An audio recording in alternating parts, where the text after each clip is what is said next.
What is happening, you guys? Michael Elefante here. My wife and I have invested in several Airbnb properties, or in other words, short-term vacation rentals. We have 3 that have been up and running for some time now, and we have a 4th that we're kind of rehabbing and should be live here in the next few weeks. We invested in our first ever property at the end of 2019, just under a year and a half ago. And within the first 12 months, we acquired 2 additional properties, making it 3 total, and it brought us financial freedom. Now, this is way faster than we could have ever imagined of achieving financial freedom. And for those that are new to that term, financial freedom means having enough residual or passive income that covers your monthly living expenses or lifestyle in perpetuity. So for us, it was the cash flow generated from our Airbnb properties that set us financially free. Now, I tell you all this just to be completely transparent with all of my listeners and subscribers out there.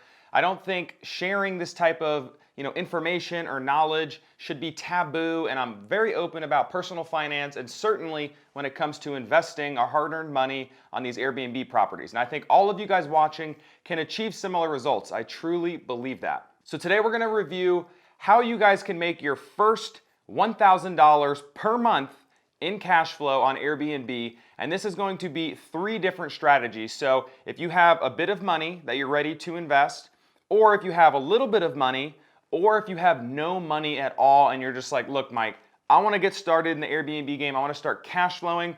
How do I get started with no money? So we're going to cover all 3 of those strategies. So hang in there, guys. We're going to cover all that and more. If you don't mind, if you get value out of this video, do me a favor, hit the like button below. And if you want to see similar content moving forward, feel free to subscribe and follow along. I appreciate that very much. Strategy number 1 is a traditional buy and hold. Now, this buy and hold is not the traditional long-term rental where you rent out on a lease agreement to somebody for 12 or maybe 24 months at a time. You're going to put a down payment, which can vary based on the type of loan and the lender you're working with. Typically ranges between 10 and 20% down.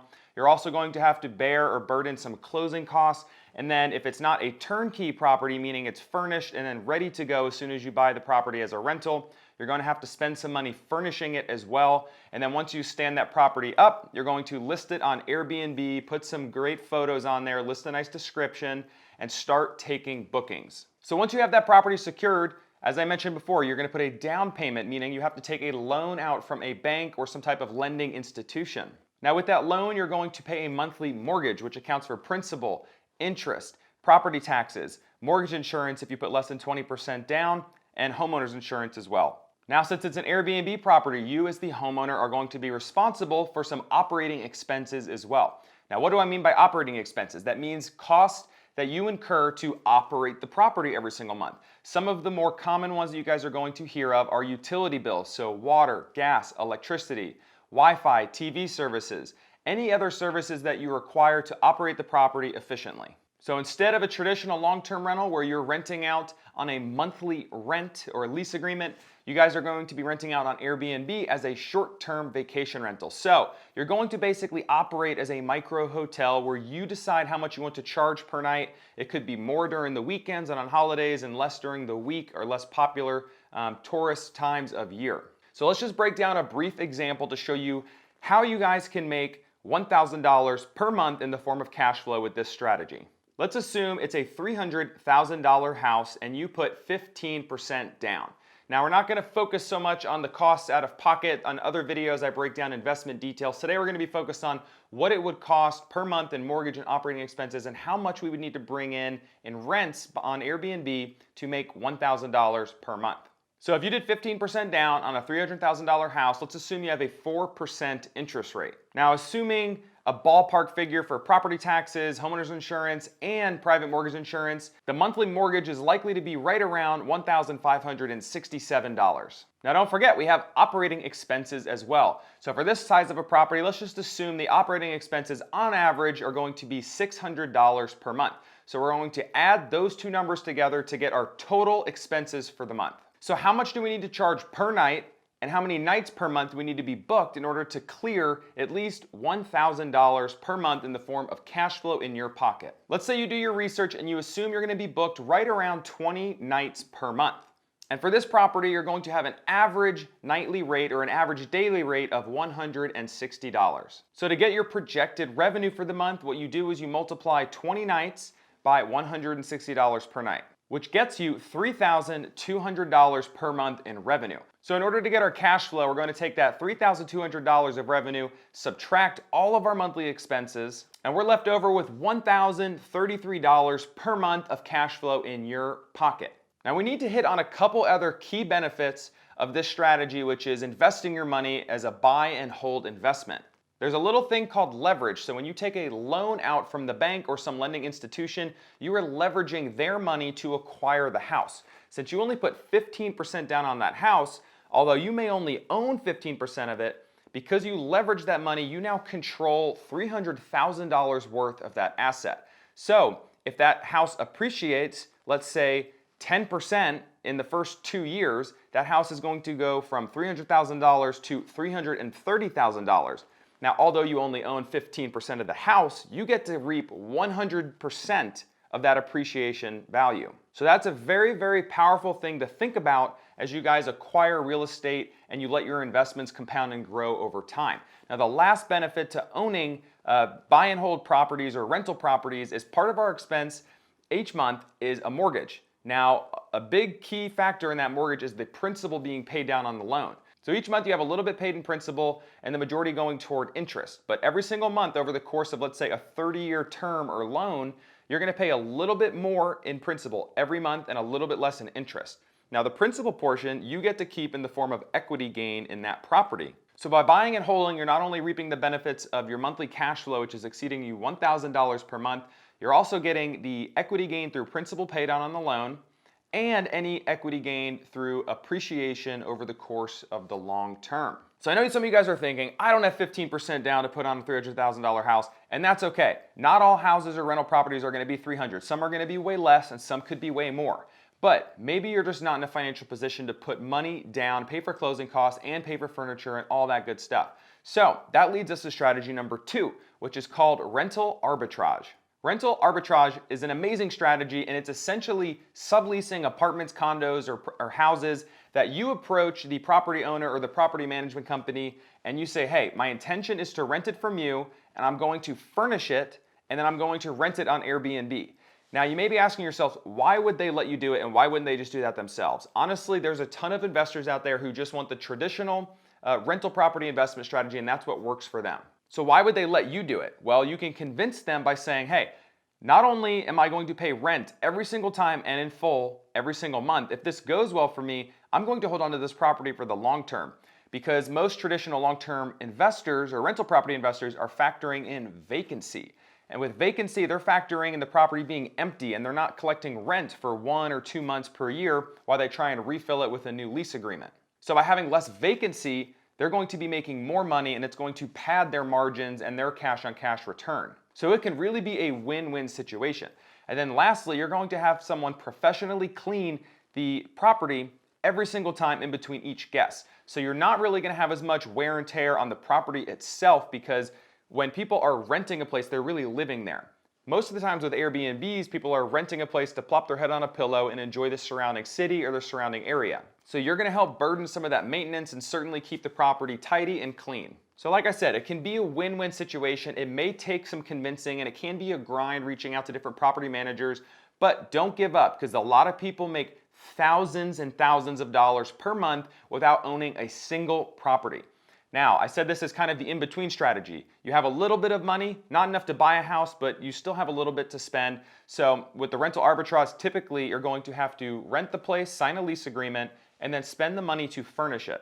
But if you get a studio or a 1 or 2 bedroom house or apartment, the cost to furnish it is going to be a lot less than furnishing a giant home from scratch. So let's talk about how you can make your first $1,000 and make that every single month with the rental arbitrage strategy. Let's assume that you pay $1,500 every single month and that's your form of rent to the property management company. Now on top of that, you still have operating expenses because you are still responsible for paying for things like Wi-Fi and utility bills, and then other costs that are associated with running an Airbnb. So let's assume, similar to that first example, that is going to cost us $600 per month. So our total all-in monthly expenses is $2,100. Assuming this is a similar property that's going to be able to do around 20 nights per month booked, and the average daily rate is going to be right around that $160 range, you're going to be pulling in $3,200 in revenue every single month. Now, if you subtract your monthly expenses of $2,100, your cash flow is, you guessed it, $1,100. So this strategy, the return on your investment, basically just putting in furniture, can be substantial because it does not cost much money out of pocket to start making money today. Okay, Michael, that sounds great, but what if I have $0? I have nothing. How do I get started? I'm not making that much money in my current job. I'm paycheck to paycheck, but I've got the hustle and the energy and I'm ready to get started. Just tell me how. Now that brings us to strategy number 3, which is one of the most amazing strategies, and that is called co-hosting. Now, as a co-host, you basically manage somebody else's Airbnb listing and the property for them. So similarly to a traditional property management company, you're going to approach a property owner or an Airbnb host that may not want to be in the day-to-day. They don't want to communicate with guests. They don't want to schedule cleaners. They don't want to adjust pricing constantly. And they don't want to be the one to schedule maintenance whenever it's required. So what you do is you approach property owners or Airbnb hosts and you say, hey, I would love to be a co-host for you. I can take all that off your plate for a small percent of the gross revenue. Now, key benefit number 1 is that traditionally property managers in this space are going to be charging anywhere from like 25 all the way up to 40% or more of gross revenue. So if a property does $100,000 and they're paying 30% gross revenue, that PM is taking $30,000 away from that host or that property owner. So you as the co-host, especially if someone who's new, maybe you offer just to start at 10 or 15% as a co-host fee. So if you charge less and you do just as good of a job managing the property, communicating with guests, and communicating with cleaners, making sure they show up on time, and then obviously scheduling maintenance with local handymen when it's required. Those are really all the responsibilities of a co-host. And know what the craziest thing is? With the use of technology and different apps out there, you can automate 90% of that work. So how do you make $1,000 per month as a co-host? Well, it really depends on how much revenue that property is doing. What you would need to do for $1,000 a month is have a property do $10,000 per month, or have multiple properties that you co-host for do up to $10,000 per month in revenue. So if you're charging 10% co-host fee, you would be making $1,000 per month in the form of cash flow without owning a single property and without investing a single dollar. Now, the hardest part about this is finding that first opportunity. It's going to be a grind. You're going to have to network like a crazy person on BiggerPockets, on Facebook groups, with lenders, with realtors, with investors, and find somebody. And honestly, the best strategy might be to tell them, hey, I'll co-host for free for up to 2 or 3 months to earn your trust and show you I know what I'm doing and learn the ropes a little bit. And thereafter that, we can structure a co-host fee of, let's say, 15% or 10%.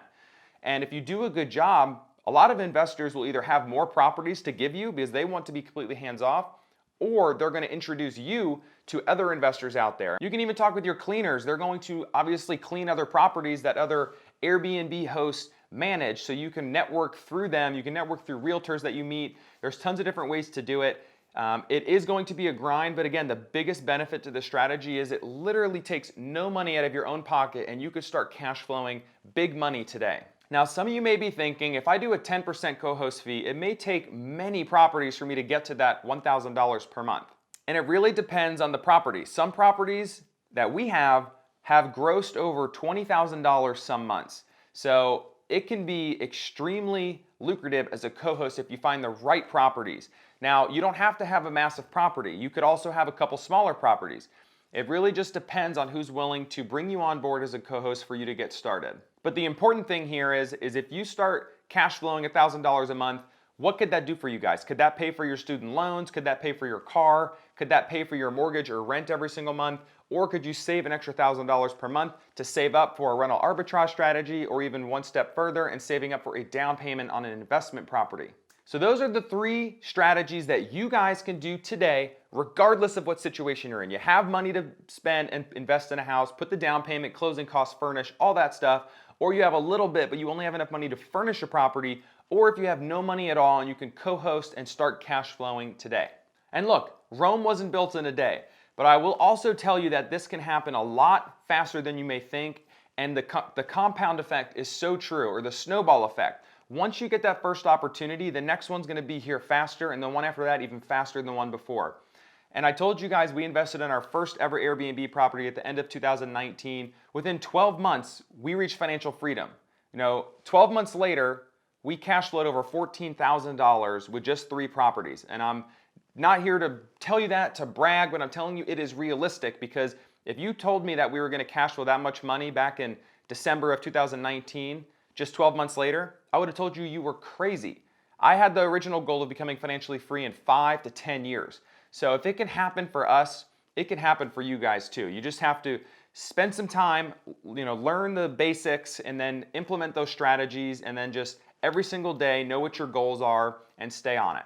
Again, if you guys found any value out of this video, please don't forget to hit the like button below. Drop your comments. If you have questions about any of these strategies, I'd love to hear from you. I'd love to answer some questions. And lastly, if you want to learn more, subscribe to follow along. This is all free content here on YouTube. If you want to learn a lot more in depth on strategies and how to break down the different investments, use spreadsheets, I have custom investment templates available for you guys on my Patreon account. And then I have a couple courses as well. Just check out the different links down below in the description. But thank you guys so much for taking the time to watch this video, and best of luck to you all on your path to achieving financial freedom. Peace.